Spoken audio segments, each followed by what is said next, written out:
Number 1 channel के number 1 show कच्चा चिट्ठा में आप सभी का स्वागत है। आपके साथ मैं हूं सबीना तामंग देशमुख। कच्चा चिट्ठा में बात उस खबर की जिसमें इजरायल को बड़ा झटका लग सकता है। 1.5 महीने से चल रहे महायुद्ध में अब वो हुआ है जिसका हमास बेसब्री से इंतजार कर रहा था। इजरायल और हमास 4 दिन के सीज फायर पर राजी हो चुके हैं।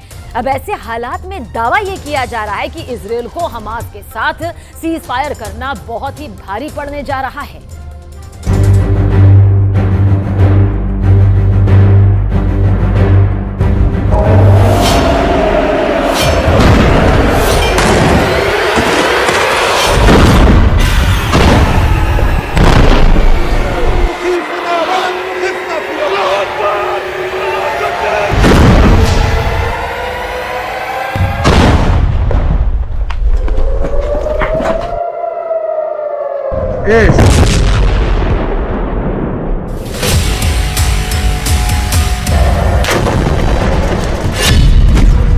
गाजा युद्ध में पहली बार जीता हमास।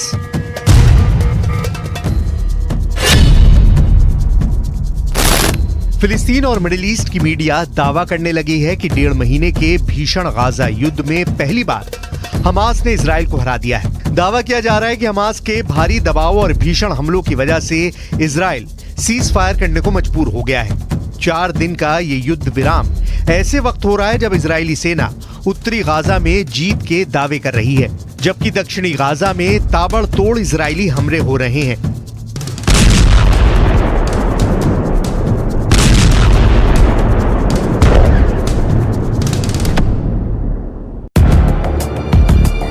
दक्षिणी गाजा का खान यूनिस शहर इजरायली हमलों से बुरी तरह से तबाह हुआ है।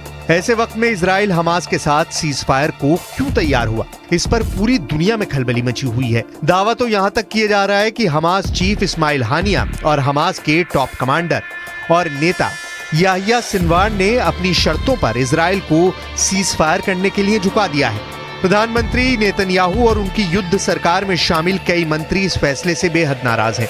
फिलहाल सीज फायर के बहाने हमास को मिले 4 दिन इजराइल पर बहुत भारी पड़ सकते हैं।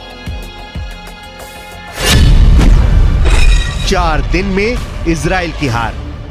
1.5 महीने से ज्यादा की जंग में उत्तरी गाजा की 60% इमारतें पूरी तरह से तबाह हो चुकी हैं, जबकि 13,000 से ज्यादा फिलिस्तीनी अब तक मारे जा चुके हैं। एक अनुमान के मुताबिक इजरायली सेना अकेले उत्तरी गाजा में ही 23,000 बमों से हमला कर चुकी है, जबकि हमास की 700 सुरंगें तबाह करने का दावा भी आईडीएफ कर रही है।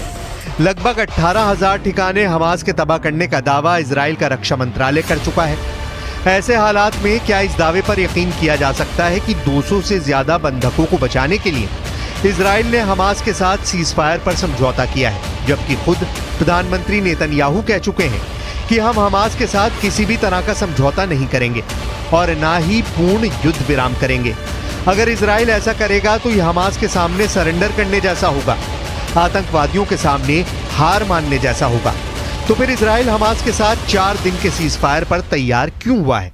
जरा इस पेचीदा पहली को भी समझ लीजिए और इजराइल की चाल को भी समझ लीजिए। इजराइल के प्रधानमंत्री बेंयामिन नेतन्याहू ने ऐलान कर दिया है कि भले ही दुनिया भर की मीडिया सीज फायर पर बढ़-चढ़ कर दावे करे, लेकिन ये बिल्कुल साफ है कि युद्ध नहीं रुकेगा, हमले नहीं रुकेंगे। सीज फायर का मतलब युद्ध रोकना नहीं है, बल्कि बंधकों की रिहाई के लिए एक रास्ता निकालना भर है। इधर कुछ मीडिया रिपोर्ट्स में दावा किया गया है कि इजराइल ने बेहद चालाकी से 4 दिन का वक्त सीज फायर के नाम पर ले लिया है, क्योंकि उत्तरी गाजा के बीचों बीच हमास के लड़ाके इजरायली सेना के टैंकों और पैदल सेना पर भीषण हमले कर रहे हैं। इजरायली सेना समझ नहीं पा रही है कि आखिर हमास इजराइल के इतने भीषण हमलों के बावजूद इजरायली सेना पर हमले कैसे कर रहा है। कुछ रिपोर्ट्स के मुताबिक इजरायली सेना उत्तरी गाजा में फिलिस्तीनी आतंकवादी समूह अल कुद्स ब्रिगेड को पूरी तरह से खत्म करना चाहती है, क्योंकि अल कुद्स ब्रिगेड ने उत्तरी गाजा में इजरायली टैंकों को तबाह करके रख दिया है। अल कुद्स ब्रिगेड इजराइल के 50 से ज्यादा टैंकों को तबाह करने का दावा कर रही है। अभी तक गाजा युद्ध में इजराइल के 70 से ज्यादा सैनिक मारे जा चुके हैं, जिनमें कई कमांडर लेवल के अफसर हैं। अल कुद्स ब्रिगेड के लड़ाके आईडीएफ टैंकों पर बेधड़क रॉकेट लॉन्चर से हमले कर रहे हैं।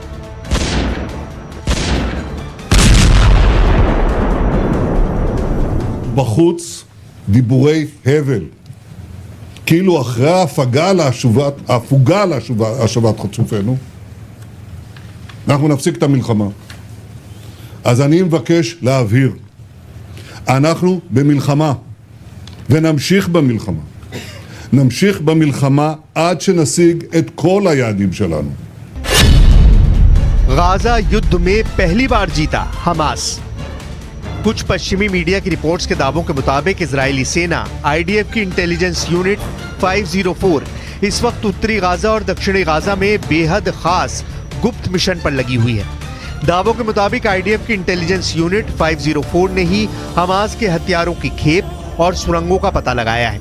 दावा तो यहां तक किया गया है कि दुश्मनों से बचाने में मोसाद और शिन बेट के अलावा 504 यूनिट का भी बड़ा योगदान सामने आया है। इजराइल की सीक्रेट फोर्स 504 एक्टिव इस वक्त बेहद एक्टिव है। 1.5 महीने से ज्यादा की जंग में हमास के कम से कम 300 लड़ाकों को आईडीएफ की इंटेलिजेंस यूनिट 504 ने पकड़ा है और उनसे पूछताछ में कई राज खोज निकाले हैं।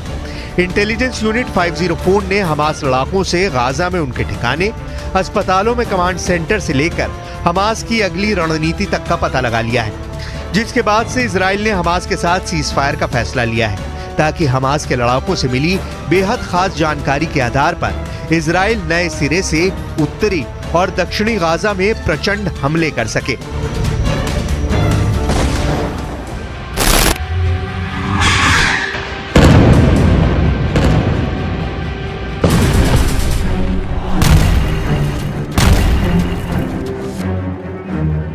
अब सवाल उठता है कि क्या हमास को नहीं पता होगा कि इजराइल सीज फायर के नाम पर उनके साथ खेल रहा है? तो जवाब है बिल्कुल।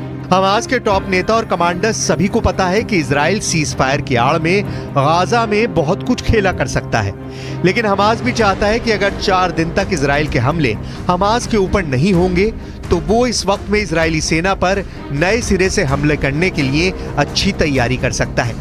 कतर में बैठे हमास चीफ इस्माइल हानिया और खुफिया ठिकाने पर छिपे हमास के टॉप नेता याहिया सिनवार सीज फायर के जरिए इजराइल के साथ जंग का सबसे बड़ा जुआ खेल रहे हैं। देखिए 4 दिन के सीज फायर में क्या तय हुआ है और सीज फायर के पीछे कौन कौन से देश शामिल हैं। हमास और इजराइल के बीच सीज फायर डील को मंजूरी मिल चुकी है। इजरायली कैबिनेट ने हमास के साथ डील को मंजूरी दे दी है। 4 दिन के लिए बंद हुए इजराइल हमास की जंग में 30 बच्चों समेत 50 बंधकों की होगी रिहाई, जबकि 300 तक फिलिस्तीनी कैदी भी इजराइल छोड़ेगा। इजराइल अपने बंधकों को छुड़ाने के लिए कई तरह की शर्तों पर सहमत हो गया है। हमास के नेता याहिया सिनवार की ओर से रखी गई शर्त को भी इजराइल मानने को तैयार हो गया है। इस शर्त के मुताबिक युद्ध विराम के हर दिन 6 घंटे के लिए गाजा हवाई क्षेत्र में इजरायली ड्रोन नहीं उड़ेंगे। इसका कारण है कि इजराइल बंधकों की लोकेशन ना जान सके। हमास हर दिन 10 इजरायली बंधकों को छोड़ेगा। इस पीस डील को मुकाम पर पहुंचाने में कतर, मिस्र के अलावा तुर्की ने भी अहम भूमिका निभाई है। तुर्की कुछ मुस्लिम देशों के सीनियर अधिकारियों को मिलाकर बने ग्रुप में सक्रियता से काम कर रहा था। ये ग्रुप इजराइल हमास में सीज फायर के लिए सुरक्षा परिषद के स्थायी सदस्यों और दूसरे अहम देशों से बात कर रहा था। इस ग्रुप में तुर्की, कतर, मिस्र, जॉर्डन, नाइजीरिया, सऊदी अरब, इंडोनेशिया, फिलिस्तीन के विदेश मंत्री और प्रतिनिधि शामिल हैं।